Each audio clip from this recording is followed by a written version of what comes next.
Bienvenidos a Cruce de Palabras por Telesur. Soy Luis Hernández Navarro y hoy nos acompaña en el estudio la doctora Tanalís Padilla para conversar sobre un hecho que sacude intensamente la vida educativa y política del país. Conflicto en diversas normales rurales. Tanalís es doctora en historia, es profesora e investigadora del MIT en Boston, Massachusetts, y es autora de lo que probablemente sea el libro más completo de historia sobre las normales rurales que está por aparecer en español. Lecciones inesperadas de la Revolución Mexicana, una historia de las normales rurales. Tanalís, muchas gracias por estar con nosotros. Al contrario, gracias por la invitación de platicar sobre esto. Las últimas semanas, Tanalís, hemos visto en México cómo dos normales rurales, las dos de mujeres, una en Panotla y otra en Teteles, en el oriente de México, Puebla y Tlaxcala, han salido a la calle, se han enfrentado con la policía, o la policía las ha reprimido, al punto de que una estudiante fue muerta como resultado de esa represión. ¿Qué está pasando? ¿De dónde viene esa inquietud? Creo que nos encontramos una vez más ante un hecho o un fenómeno muy familiar con las normales rurales, ¿no? Y esto es que los y las estudiantes de estas escuelas, que son escuelas para campesinos, para estudiantes humildes, para que se formen como maestros, subsisten en la precariedad y tienen que ser las alumnas o los alumnos mismos que casi cada año entreguen su pliego petitorio o que entreguen demandas para que se les atienda a nivel básico. Y en dos de estas escuelas básicamente está pasando algo parecido, y aparte las alumnas, por ejemplo, en Panotla, están inconformes ante lo que ellas sienten que es un atento a privatizar su escuela, empezando a cobrar cuotas.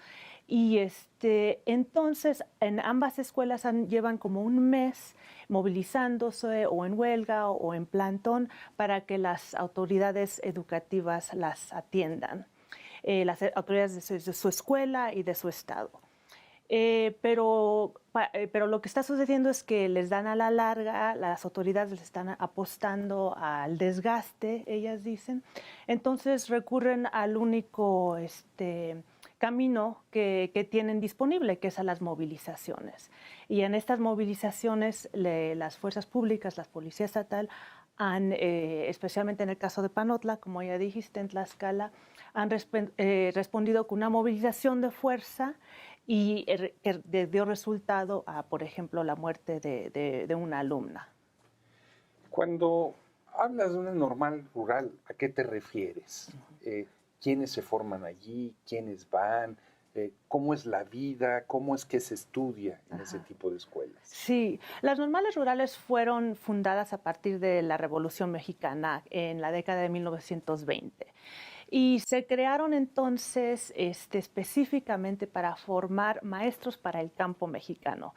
Y son escuelas específicamente para alumnos y alumnas de extracción humilde, campesinos, indígenas, pobres urbanos, digamos, ya ahora que vivimos en un país ya mucho más urbano.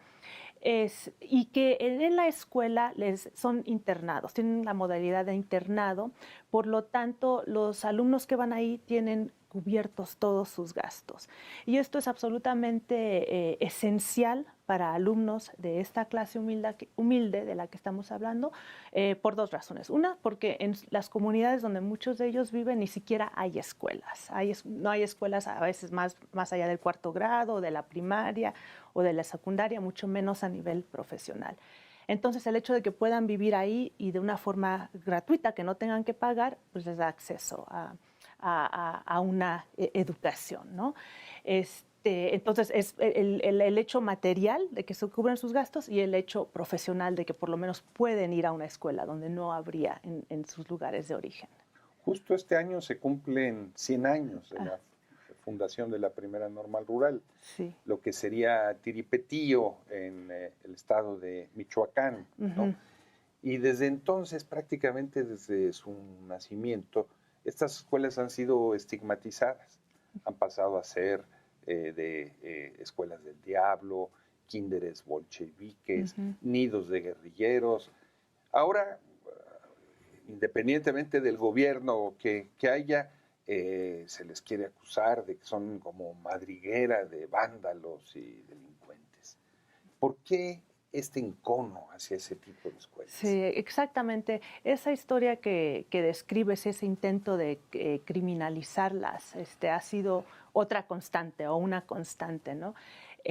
Nacieron, como ya dije, en la década de 1920 y en 1930 tuvieron su auge durante el gobierno de Lázaro Cárdenas como parte de un proyecto más amplio de redistribución de tierra, de organización de trabajos, de formación de ejidos, de cooperativas, en donde los maestros de estas escuelas iban a ser parte esencial de ese proyecto. Y en ese entonces, pues no solo había más normales rurales, en la década de los 30 llegaron a haber 35 de estas escuelas, pero también tenían el apoyo del gobierno que se proponía a montar este proyecto de distribución de la riqueza.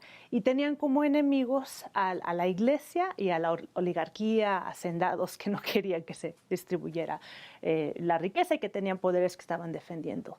Pero después de esa década, los gobiernos más conservadores que vinieron las vieron como un estorbo, porque los estudiantes de estas escuelas siguieron reivindicando la tarea que se les había dado, la tarea como líderes, la tarea de llevar justicia social a las comunidades más remotas y la idea o el derecho de que ellos tenían derecho a una educación.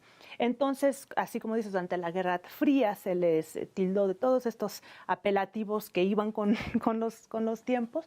También se redujo el número de normales rurales, tanto que ahora solo hay 17. Y ahora están, digamos, todavía en una dinámica muy familiar, en el sentido de que siguen siendo los alumnos que tienen que movilizarse, salir a las calles para demandar lo que debería ser suyo. Los estudiantes no deberían por qué tener que ser ellos los que dicen, pues, no tenemos que tener clases, tenemos que tener maestros. Eso es responsabilidad del Estado. Y al salir y al movilizarse, son confrontados con una fuerza desproporcional de policías y sin embargo los medios de comunicación siempre los muestran a ellos, a los estudiantes, como provocadores, como vándalos o como no están haciendo lo que deben hacer, que es estar en el salón estudiando calladitos.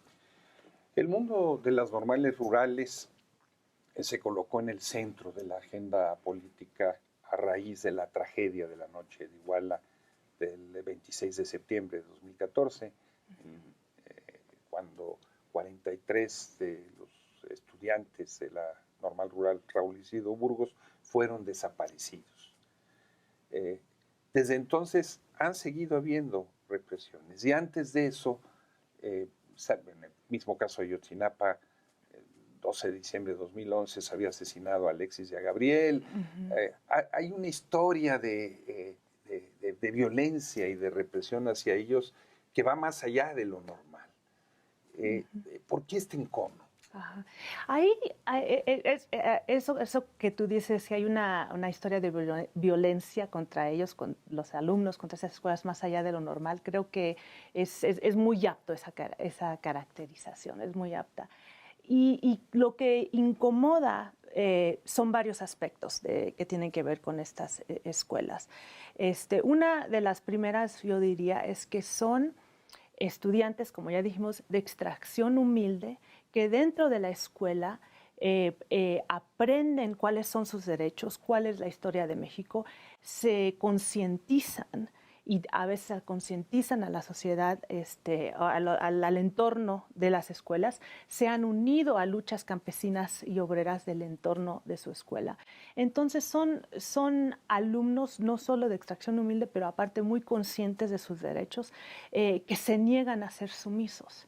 Y creo que entonces eso choca con, digamos, una visión del status quo que quiere ver a esas clases que se conformen con las migajas que se les dan, ¿no? Entonces, creo que esa es una de las razones por la cual se les tiene tanto rencor. Y la otra es porque no desisten de movilizarse a pesar de la violencia que han enfrentado, la violencia del Estado que han enfrentado, ¿no? Entonces, digamos, si nos vamos a hechos muy recientes, vemos cómo uno pensaría que al tener la escuela rodeada de policías, ellos dirán, no, pues no hay que entrarle a esto, a ver, a lo mejor nos pasa algo. No, dicen, este es un derecho y tenemos derecho a manifestarnos, ¿no? Con lo mismo de Ayotzinapa, una tragedia de tal magnitud, uno pensaría que después de esto los estudiantes dirían, no, ya no hay que hacer esto, pero no, dicen, solo luchando vamos a sobrevivir, van a sobrevivir nuestras escuelas y vamos a alcanzar lo que a nosotros nos es un derecho, que es la educación profesional y poder llegar a ser maestros. Tanalis, la investigación y la redacción de tu libro te tomó alrededor de 16 años. Tú entrevistaste a más de 60 alumnos y egresados de esas normales rurales y estuviste en mucho de ellas. Cuando uno va a esas escuelas, uno puede ver que son escuelas limpias, ordenadas, donde los muchachos se levantan a las 5 de la mañana para comenzar a hacer labores de campo, pero esto no se conoce. Ajá. Sí, al contrario, la idea que se tiene, o que no que se tiene, que se da, porque es una maña, algo consciente de los medios de comunicación cómplices, presentan a los alumnos como siempre protestando, siempre movilizándose, y a sus escuelas como si fueran un porquerío. Un porquerío. ¿Te parece si hacemos una pequeña pausa? Claro que sí.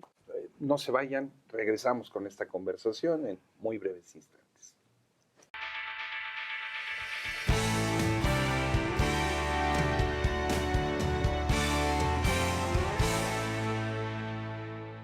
Estamos ya de regreso en este cruce de palabras conversando con la doctora Tanalis Padilla sobre la historia de las normales rurales y lo que está pasando en México.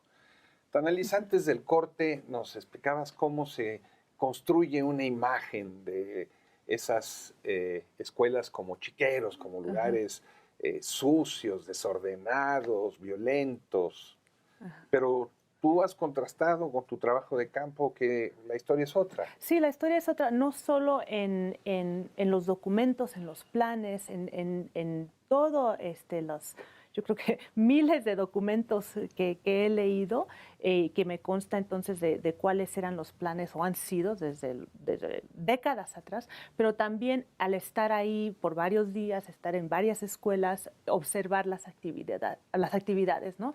Y lo que uno ve cuando está ahí es estudiantado que está en actividades constantes, desde, como ya dijiste, levantarse bien temprano en la madrugada, ir a sus clases, barrer, practicar sus bailables, atender la tierra, los animales que tienen ahí, y sus prácticas también para ser futuros maestros.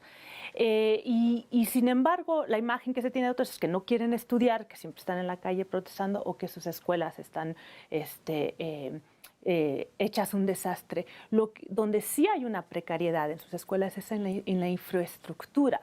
O sea, no están sucias, pero hay algunas que sí se están cayendo precisamente porque no se les da el apoyo, el sustento, el mantenimiento que deberían tener, y esta no se les da porque no tienen el suficiente presupuesto, y muchas veces son los propios estudiantes que se están movilizando porque se arregle tal o cual edificio o techo o agua, y cuando están pidiendo esto y no les hacen caso y se manifiestan y les meten a la policía, entonces dicen, ay, ¿por qué están de revoltosos y no están estudiando? Una de las cosas que señalan las estudiantes de Panotla, que están ahora en conflicto, es que las autoridades educativas de Tlaxcala quieren deshacerse de su organización, de su escuela, el comité estudiantil, Ernesto Che Guevara, y de su organización nacional, la Federación de Estudiantes Campesinos Socialistas de México, la organización estudiantil más longeva en la historia de México. ¿Cómo es que surgen este tipo de organizaciones? ¿Qué es la FEXUM, que se le quiere presentar como una organización de terribles subversivos? Ajá, sí. Esta federación, que como tú dices, una de la más antigua que todavía existe de estudiantes, organización de estudiantes, que se llama Federación de Estudiantes Campesinos Socialistas de México, se forma en 1935 a raíz de estas movilizaciones o de este gran proyecto cardenista de redistribución de la riqueza y construcción de organizaciones revolucionarias o del proyecto revolucionario. Y entonces la FEXEM se forma porque los mismos estudiantes hablan de que fueron a un congreso de estudiantes, y los estudiantes ahí de las ciudades no tenían ni idea que existían estudiantes de extracción campesina. Y entonces se forman con comités en cada una de estas escuelas y se han dado a la tarea históricamente de varios tipos de cosas. Una es abogar por la voz de los estudiantes mismos dentro de las normales rurales. Algo que en una instancia, cuando se fundaron, la misma Secretaría de Educación Pública decía que deberían ser, porque estos alumnos de extracción campesina iban a ser líderes en las comunidades a donde fueran enviados, entonces tenían que saber qué significaba ser líderes, y para hacer eso, pues que en la misma escuela tuvieran voz.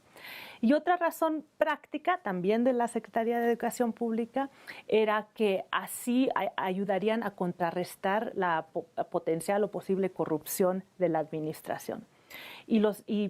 O sea, esto desde arriba. Y desde abajo, los estudiantes mismos, para abogar por sus derechos, para la protección de sus escuelas.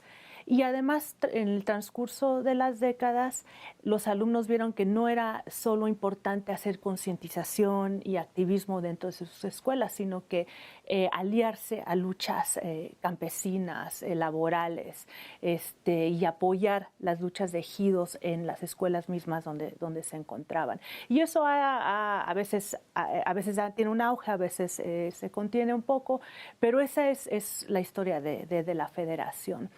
Y esta federación tiene un elemento muy importante en el cual se reivindican como marxistas, leninistas, para la gran histeria de la derecha y los mismos liberales, que hasta lo ven feo porque piensan, ¿quién ahora y más estos jóvenes pueden reivindicarse así?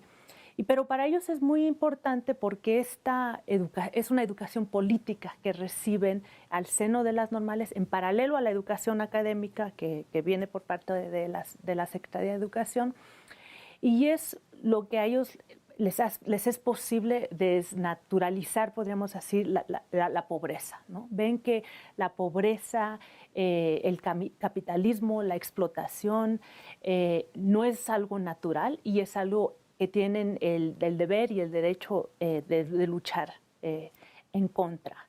Entonces, como te imaginarás, esta organización política pues les estorba mucho, no solo a la dirección de la propia escuela, pero a los gobiernos, y sobre todo en los últimos 40 años a los gobiernos neoliberales. Pero los conflictos han seguido con un gobierno como el que tenemos actualmente. Hubo una represión muy fuerte con los muchachos de Macumatzá en Chiapas. Algunas de esas muchachas fueron abusadas sexualmente, sin exagerar. La gente, los estudiantes de Tiripetío tienen órdenes de aprehensión en su contra. No parece ser exclusivo solamente de los gobiernos neoliberales. Bueno, y es que yo iba a decir, pues es que estamos en un contexto neoliberal todavía, ¿no? Pueda que el gobierno se diga que no es neoliberal, pero desde abajo, desde donde están parados los alumnos, las alumnas, las dinámicas es más de continuidad que de cambio.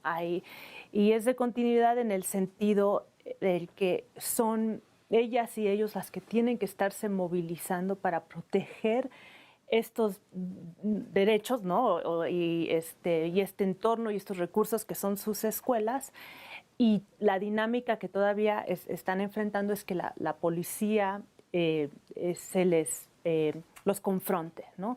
Entonces, hasta que no cambie esa realidad material en cada una de las escuelas, ellos siguen viviendo en un entorno de continuidad neoliberal. Cuando uno lee tu libro, extraordinariamente bien escrito, documentado, con una gran cantidad de voces, se encuentra uno con las figuras de los padres fundadores de las normales rurales, ¿no?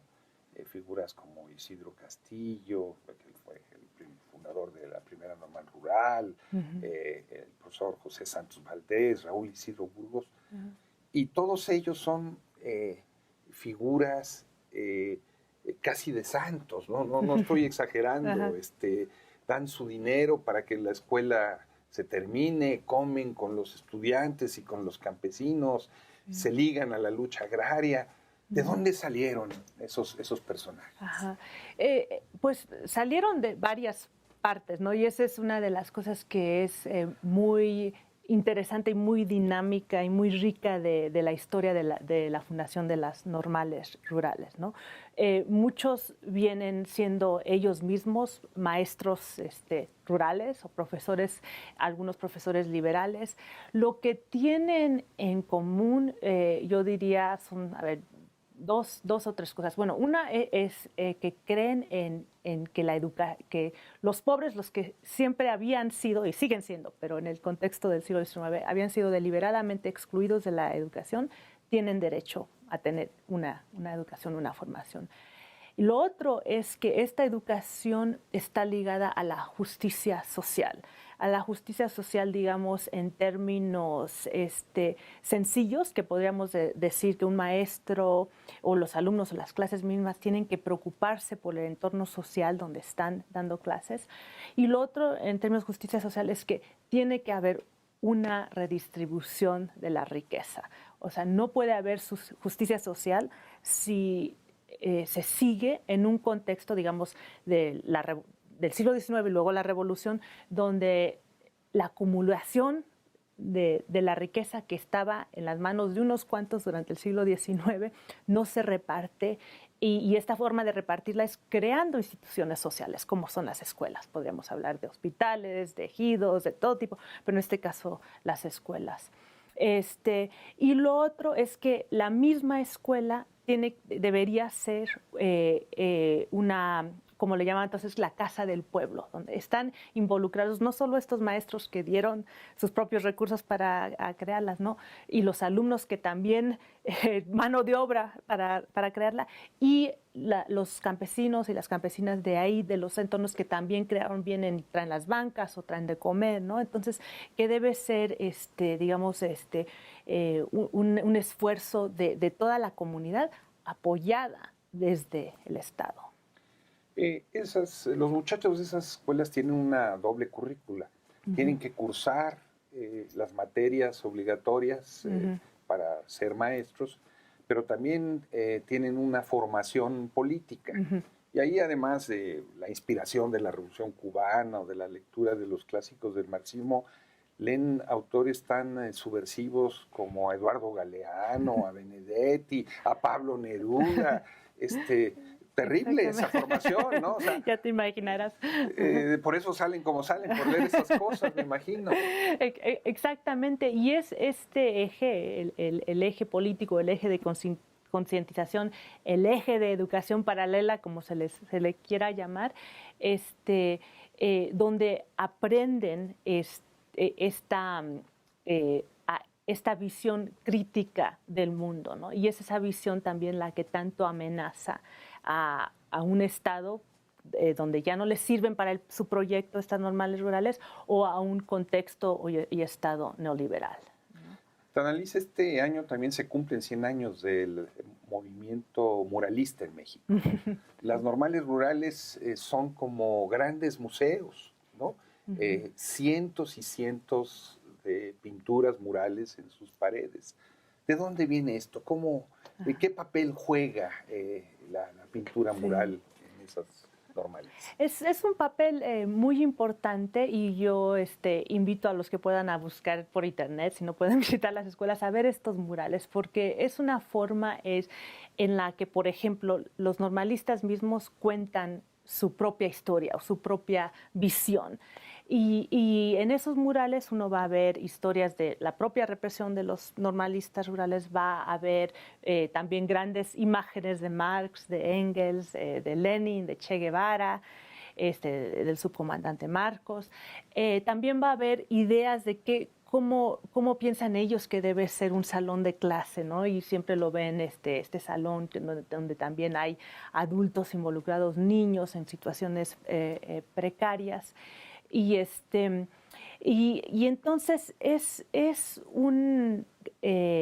una forma en que ellos están autoproyectándose, ya que los medios de comunicación siempre pintan otra visión de ellos.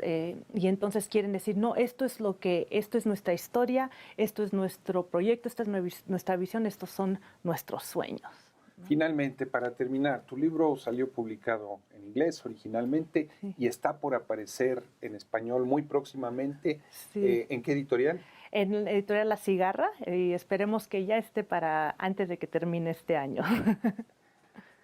Doctora Tanalís Padilla, muchas gracias por estar con nosotros en este Cruce de Palabras. Al contrario, gracias a ti.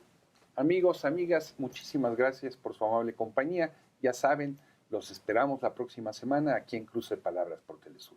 Hasta la próxima.